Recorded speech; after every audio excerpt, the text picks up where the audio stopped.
Buona giornata, bentrovati, eccoci al nuovo appuntamento settimanale per quanto riguarda il mese di dicembre che andiamo ad iniziare dopo un weekend ricco di vari appuntamenti che tra poco esamineremo per voi.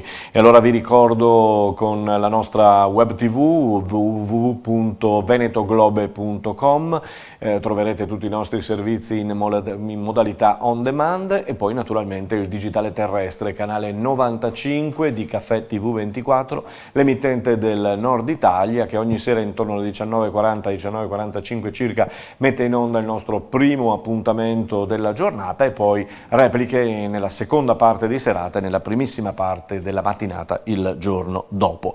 Allora andiamo a vedere quello che è successo e quello che c'è stato in questo weekend. Cominciamo dalla Formula 1, ultima gara della Formula 1 con il Gran Premio di Abu Dhabi, vittoria di Hamilton, al secondo posto si classifica Verstappen e al terzo posto il ferrarista Leclerc. Ferrari, per tirare un bilancio, Ferrari al secondo posto nella classifica costruttori e per quanto riguarda la classifica piloti al quarto posto con Leclerc e al quinto con Vettel.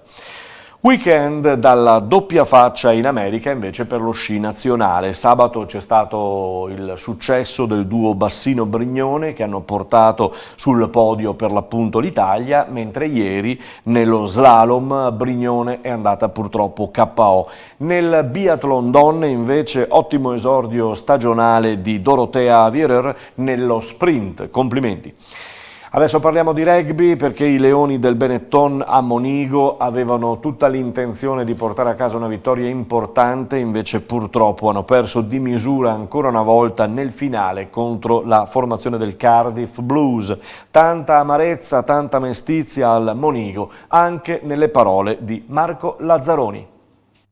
Lazzaroni, è inutile che ti chieda se c'è amarezza perché ce ne sarà molta, immagino. Molta perché praticamente abbiamo perso 2 partite allo stesso modo, siamo su quel punteggio considerevole anche come differenza e nel finale comunque nel secondo tempo concediamo troppi calci di punizione, entrano troppo facilmente nei 22, non giochiamo contro degli scarsi, sono tutti con delle buone armi sul loro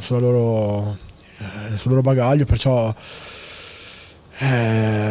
sì. Difficile sinceramente parlare dopo una prestazione comunque buona, però quando arrivi in fondo la perdi sempre a tempo scaduto e dobbiamo assolutamente invertire questo trend. Pressione da fuori oppure ci sono gli approcci sbagliati alle gare? Io penso che siamo usciti nel secondo tempo, i primi 10 minuti molto bene, veramente bene, come magari di solito non neanche usciamo così bene dallo spogliatoio. E poi sicuramente abbiamo preso più calci di punizione il secondo tempo che il primo e di sicuro con delle squadre affamate che si sono sempre col fiato sul collo, ti spingono a fare degli errori e l'abbiamo persa.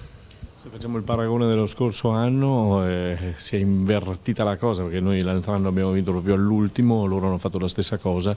È proprio lì che magari viene da chiedere, si giocava con più tranquillità, con più spensieratezza forse lo scorso anno, cosa c'è? Di sicuro il doversi riconfermare è sicuramente una pressione, però siamo dei professionisti, cioè la pressione è il nostro pane, se non si riesce a giocare con la pressione forse nel senso devi farti qualche domanda, quindi non penso sia la pressione il problema sinceramente.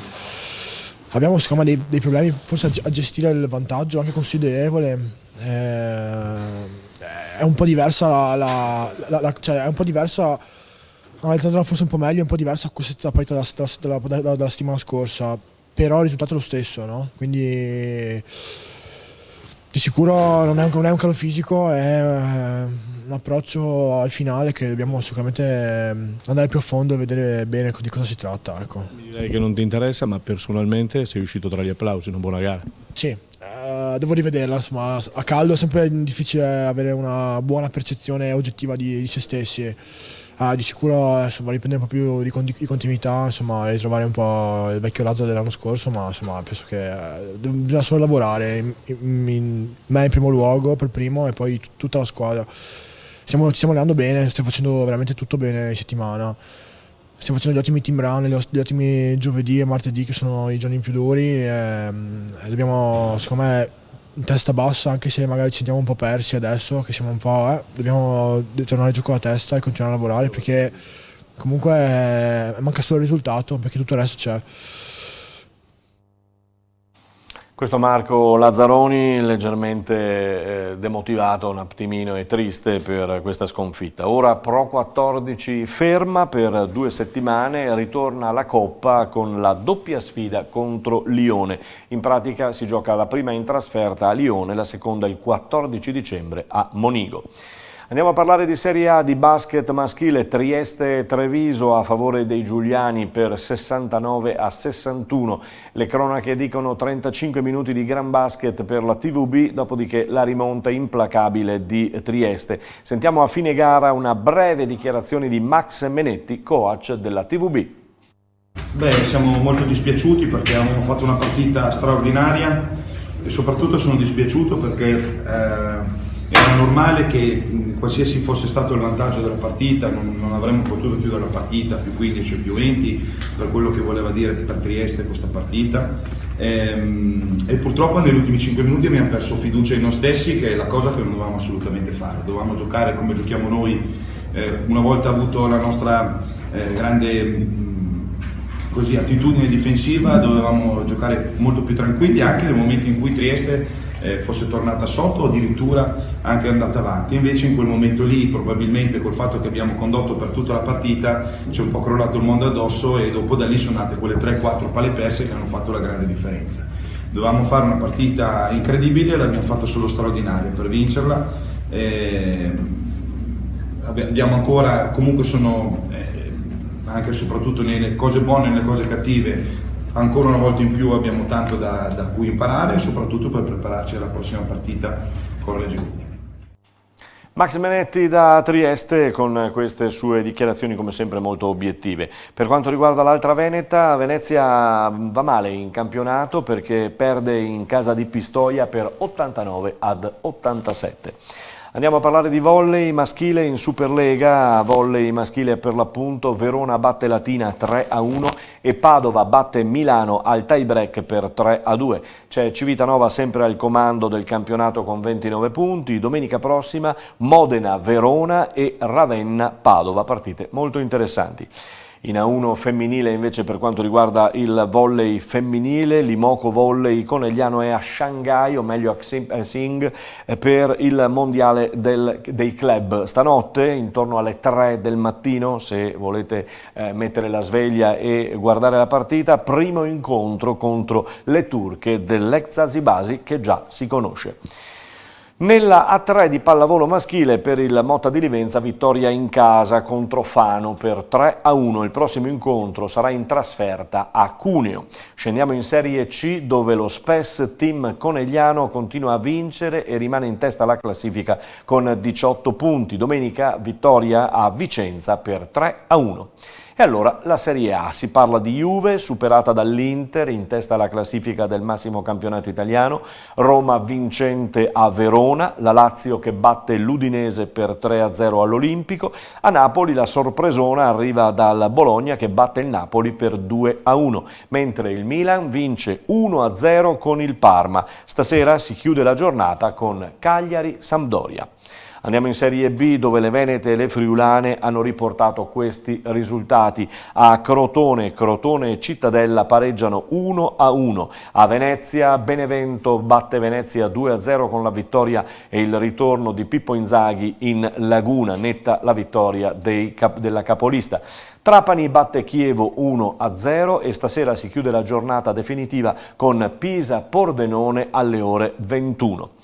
Nella Serie B femminile Permac Vittorio Veneto domenica con il campionato fermo ha giocato in Coppa, spazio alla Coppa Italia e per le ragazze di Bortoluzzi nuovamente incontro con Ravenna che si è concluso purtroppo con una sconfitta per 4-2.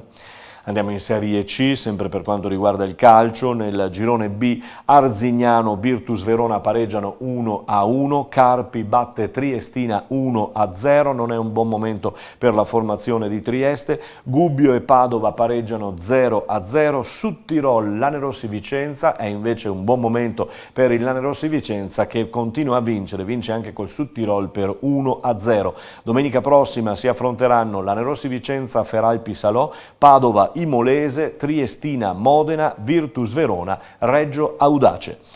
Andiamo in Serie D, dove la classifica vede il Campo d'Arsego di Andreucci in testa con 37 punti, prova a prendere veramente il vantaggio più consistente, 6 infatti sono i punti di vantaggio sul Cartigliano che è a quota 31, l'Adriese a quota 28. Il Montebelluna, trevigiana in questo girone, a quota 20 dopo la vittoria in trasferta contro il Charlins Muzzane per 2-1. Prossimo incontro per il Monte, domenica in casa contro la Clodiense. In eccellenza nel girone A sconfitto il Giorgione, un po' a sorpresa in casa per 2-1. Il Sona ne approfitta allungando e portandosi a più 5 in testa del campionato. Nel girone B San Giorgio Sedico in testa con 27 punti dopo aver battuto anche il Montello di Marchetti per 1-0. Il QDP pareggia fuori casa contro il Martellago 1-1, mentre diamo un'occhiata alla classifica basso. Purtroppo riguarda le nostre squadre, le trevigiane in particolar modo. Ultima c'è il Montello che di punti ne ha 8, l'Eclisse che vincendo ieri sale a quota 11 punti e vi ricordo che della partita Eclisse Porto Mansuè trovate già sui nostri canali YouTube e Facebook la telecronaca diretta, appunto la telecronaca di questa gara da vedere e da rivedere. Eclisse vi dicevo che sale a 11 punti con il Martellago, appena sopra con 12 punti c'è il Lia Piave con l'Union QDP e la Robeganese. Andiamo in promozione, si parla di Opitergina a capolista con 30 punti, si parla di Noventa che sale al secondo posto a 23 e il Fontanelle a 22. Vi chiederete dove è finito il Treviso? Treviso fermo a punti 21, costretto al pareggio 1-1 a Caorle dal Caorle, e per il Treviso si parla di Mercato. Mercato questa volta ci pare di aver capito in uscita, si parla del portiere Bazzicchetto che potrebbe andarsene anche lui dalla formazione trevigiana. Passiamo al basket, siamo in vena e in chiusura di serata. In Serie A2 femminile il Ponzano contro il Fassi Albino perde ancora di fronte al proprio pubblico presente al Palacicogna, perde per 70-68 ed è sicuramente una brutta batosta per la formazione di Campagnolo. Adesso andiamo invece a chi ha vinto ancora una volta ed è la Rucker Sande. Vi mostriamo prima la bomba da 3 punti tirata da centrocampo che ha un attimo sconvolto la partita, ha cambiato la partita ed è di Tassinari. Sentiamola e sentiamola anche con l'ausilio del nostro commentatore. La Rucker avrà ancora 1 secondo e 4 decimi da giocare in questo terzo periodo per tentare un tiro dell'Ave Maria. Palla arriva a gatto per Tassinari, da centrocampo, da 3, la magia, The Wizard of Zero, Andrea Tassinari, da 3! Un canestro terrificante, un canestro che ha cambiato sicuramente l'andamento della gara. E allora andiamo a chiederlo anche a Marco Mian. La partita è stata vinta poi da San Vendemiano contro la pari quota Antenore Padova per 66-64. Con questa vittoria la formazione di Marco Mian torna in vetta alla classifica in solitaria. Ma sentiamolo, Marco Mian. Ho chiesto al tuo capitano che definizione dava di questa partita, ha detto beh sicuramente divertente, poi l'abbiamo vinta, insomma è andata bene. Tu? Ma concordo con quello che ha detto il capitano, sicuramente i tifosi che oggi veramente ringrazio perché sono 3 anni, cioè 2 anni e questo è il terzo del Sona Sanve, non ho ricordi, forse la finale con Mestre gara 3, una roba, ma così vivo il pubblico si sente e ci dà una mano. E immagino che siano anche divertiti. Dall'altra parte avevamo una signora squadra, veramente una signora squadra dove in tutti i ruoli è coperta, se vai a tapponare da una parte rischi dall'altra Noi non abbiamo avuto la migliore serata al tiro, però ripeto, questa squadra qui ha un cuore grande e lo sta dimostrando, e quindi sarò pedante, però di nuovo devo fare i complimenti a tutti perché rimangono lì, non mollano un centimetro e è bene così, insomma. Episodi significativi quali possono essere stati? Quel tiro da lunghissimo di Tassinari, e poi Tassinari che magari sfruttando un po' la stanchezza di Nicolao ha preso in mano decisamente negli ultimi periodi la squadra. Tassinari sto scoprendo che è uno che c'è in campo, però chiaramente ha bisogno, come tutti i giocatori, di fare qualcosa di fiducia. Era partito anche bene, poi l'hanno anche difeso perché tutti i pick and roll lo aggredivano, e magari quel tiro lì è servito anche a lui per avere ancora più fiducia, e anche alla squadra, perché ci sono quei tiri che non è che fanno vincere, ma possono dare una svolta alle partite, e magari quel tiro lì lo è stato. Quello può essere un episodio, ma di episodi ce ne sono più di qualcuno, insomma, però bene così, dai. Secondo coach di Padova dice che ancora il campionato, insomma, davanti ne vedremo ancora delle belle, soprattutto perché lui dice tenere il passo lì davanti, anche per quanto riguarda voi e noi, sarà dura. Questo è sicuro. Qua ogni anno, quando arriva il giro dell'andata, tante squadre vanno sul mercato, cambiano, fanno, e sicuramente qualche squadra, vedi Vigevano, vedi anche Pavia, cioè sicuramente qualche squadra attrezzata per stare su, magari alla lunga viene fuori. Io non voglio guardare troppo in là, io mi godo il momento. Adesso avremo un'altra battaglia, perché domenica andiamo a Pavia, è un'altra gran bella squadra, dove all'inizio ha avuto un po' di problemini di alchimia, però adesso li sta trovando e sarà un'altra battaglia, quindi una partita alla volta. Quello che succederà dopo lo vedremo, dai. Ho concluso con Preti dicendo che sicuramente avranno una sessione bombardata di tiri da tre. Sì, esatto. No, Preti li ha messi dentro nel momento decisivo, ma non è la prima volta che lo fa, e lo sappiamo. Infatti ho guardato un attimo Rubini, si è girato verso la panchina e ha detto: ma lo sappiamo che lui alla fine è così, però non è neanche facile difenderlo, cioè magari o inizia bene o magari inizia male, però quelli decisivi per ora tende a metterli, quindi ce lo teniamo così e siamo contenti. Grazie.